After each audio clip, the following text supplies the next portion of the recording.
Alors, très heureux d'avoir Philippe Échade ici en interview. Vous le connaissez, vous le voyez souvent un peu à droite à gauche, à BFM, Chronique Agora, aux Iconoclastes, un peu partout. Donc il y a beaucoup de choses à dire.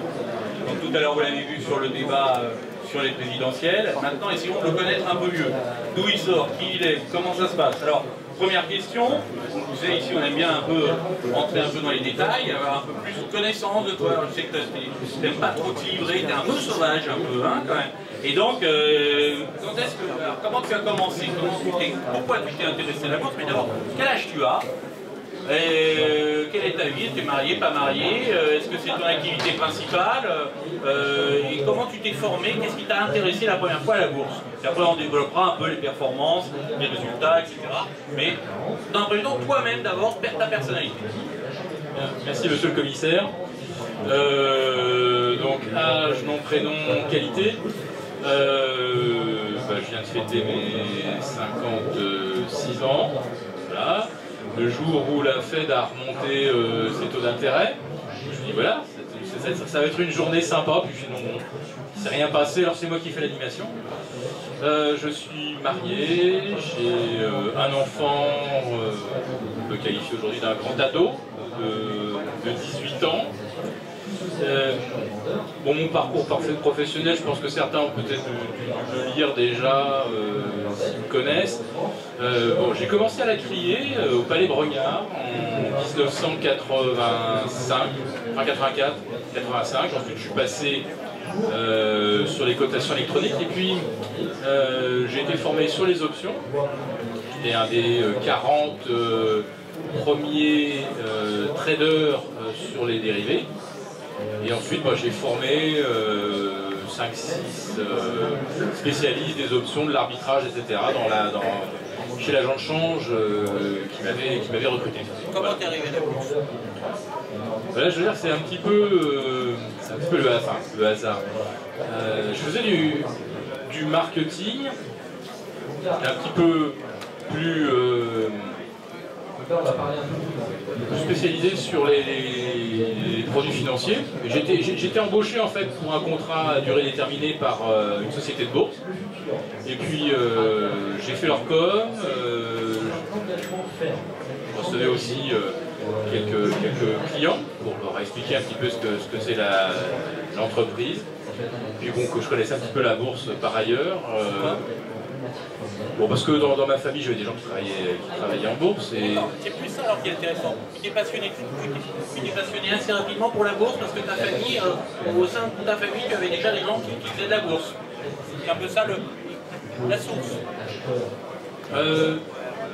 La source, j'aimais bien la com, j'aimais bien ça. Et puis, j'avais moi-même un portefeuille d'actions depuis très très longtemps. J'ai toujours eu en fait un portefeuille d'actions depuis que je sais lire en quelque sorte la cote et les pages roses. Est-ce que tu as une formation particulière sur la bourse? Sur la bourse, j'ai passé tous les agréments nécessaires pour être trader option. Ensuite j'ai passé aussi le brevet bancaire. Bon, qui m'a vraiment jamais servi vraiment à grand chose, sauf à une chose, c'est que ça m'a permis à un moment d'avoir l'agrément de l'AMF comme gérant de fonds. Voilà. J'ai besoin de ça absolument pour pouvoir être agréé comme gérant de PCVM. Option, tu étais option massif ou Monep? Monep, et ensuite j'ai beaucoup travaillé sur le PX1. Le PX1, enfin le CAC 40. Voilà. D'accord. J'ai jamais été sur le notionnel, parce que sinon je fais ça, parce que moi quand j'étais floor manager des options, sur le notionnel, sur le nono, donc je ne savais pas que tu avais vu, etc. Donc les CAC 40, c'était le petit marché à l'époque. Ouais, c'était celui qui se tenait, rappelle-toi, à la place de la Corbeille. Hein. C'était en plein milieu de la salle.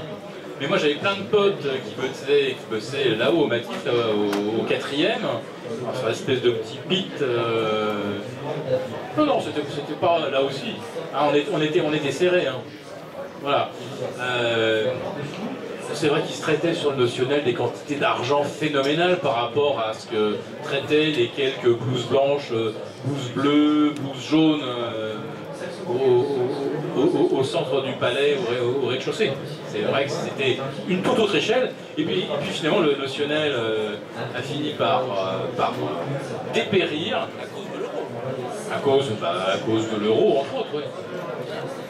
Parce qu'à l'époque, il y avait deux contrats qui se traitaient, c'était le Bund et le notionnel. Et à l'époque, le notionnel était avant le Bund. Le Bund était créé après le notionnel. Et après, il a pris de plus en plus. Et d'ailleurs, il se traitait à Francfort, il se traitait aussi à Londres, mais peu à Londres et beaucoup à Francfort. Et avec l'euro, le national a complètement disparu. Et le Bund, qui est l'euro-Bund, en fait, maintenant, c'est le seul contrat à terme sur les obligations, seul contrat à terme important qui existe. Les autres, il y a le BTP, le Schwab, mais c'est des contrats à court terme. Oui, bon, les chats ont toujours été un très gros gisement. Cela dit, moi j'avais plein de potes que tu as dû connaître, qui étaient là-haut sur le notionnel. Et je me rappelle qu'il y a eu des années fantastiques, 88, 89, 90. Et puis à partir de 92, on a commencé à être concurrencé, là il n'y avait pas encore l'euro. Et je me rappelle qu'à un moment, la BNP, la Société Générale, s'était un peu mis d'accord pour créer de l'animation, pour créer de la liquidité, pour que les volumes donnent l'impression que c'était encore un marché profond sur lequel on pouvait vraiment travailler sans risque. Donc, ça a été compliqué assez rapidement. Mais bon, le fonctionnement du marché à l'époque, c'était la criée. Il n'y avait pas encore, on va dire, on ne peut pas brancher son tuyau et travailler et arbitrer comme on peut le faire aujourd'hui avec les algos, les machines, etc. Travailler différemment, d'accord. Mais d'accord. Alors, bon, on connaît mieux maintenant un petit peu, on voit ta carrière, d'où tu viens, ce que tu as fait, on comprend mieux quand on t'entendra, quand tu parleras. On va savoir derrière, tiens, ce gars-là, qui c'est, on te connaît mieux. Alors, est-ce que tu as des anecdotes, toi, dans ta carrière, as-tu dû vivre des moments palpitants, as-tu une anecdote à nous raconter? Une anecdote, tu as dit, voilà, vraiment, les bras me sont tombés. On va prendre une anecdote. Je rentre de vacances. Le 11 octobre 87, j'ai passé 3 semaines dans le désert, entre le Hogar, le Tassili Nadjer, le nord du Mali. Donc je rentre sur Paris. Tu parles de quelle époque? 1987. Ah. Voilà. Moi j'étais sur le pit en octobre. Voilà. Et en fait j'étais donc sur les marchés, j'aurais dû être comme toi sur le pit. Et voilà, donc j'arrive le lundi matin et c'est le crack. Je rentrais de vacances, c'était le crack. Voilà, c'est une anecdote, entre autres. Ça ne rajeunit pas. Et c'est ce lundi-là, je sais pas, parce que je rentrais de vacances et que finalement j'avais l'esprit et les idées claires. C'est là que j'ai fait effectivement mon meilleur coup de bourse sur des ventes à découvert, comme tu peux imaginer. Ça a fait, de mémoire, je ne sais pas si tu te souviens, ça avait fait, je crois bien, il y en a eu plusieurs, mais je crois que c'est là où j'ai fait 2 limites down. 2 limites down de coup sur coup dans la journée ou des 2-3 jours qui ont suivi. Et derrière, ça fait limit up. Et ça 2 ou 3 jours après, ça fait limit up dans l'autre sens. Et limit up, c'est-à-dire qu'on suspend les cotations parce que le marché a trop bougé. À l'époque, je ne sais plus si c'était 20%, ça bougeait au-delà de 20%, on stoppait et on faisait les appels de marge pour savoir si tous les clients pouvaient suivre. Il faut rappeler que c'est le début des marchés à terme. En France, le marché à terme, c'est 86. C'est le massif notionnel qui est créé en 86. Plus tard, le CAC, c'est en 87 ou 88. Et moi, j'ai commencé en peu de temps avant le crack de 87, et j'étais à la criée. Les chiffres, ça va très très vite. Ça va très très très vite. En fait, il y a 2 limit down le lundi. Voilà. De suite. Oui. Alors, première limite down, on appelle tout le monde, les clients, ça va, je peux payer, pas payer, si tu veux pas payer, on découpe là. Deuxième, et on repart, marché chute encore, à nouveau limite down. qui est jamais arrivé. Voilà. Et sur les actions, c'était premier limit down à moins 20% et deuxième limit down à moins 20%. Voilà. Voilà. Et quand d'un seul coup on passe limit up, alors ça c'était aussi intéressant parce que vous voyez comment les marchés fonctionnent. Moi j'étais sur là de nouveau j'étais sur le floor. Hein. Il m'avait renvoyé au Palais Brognard parce que comme on traitait des gros ordres, il m'avait renvoyé pour gérer ça avec les autres les autres collègues, enfin ceux qui avaient les moyens de faire une contrepartie, enfin, les autres charges. Et le mercredi matin, je vois arriver des petites fiches, c'est toujours des petits bouts de papier, hein. Et je vois achète du Paribas, achète Saint-Gobain, achète Air Liquide. Alors je dis, j'en achète combien? Il dit, c'est pas combien.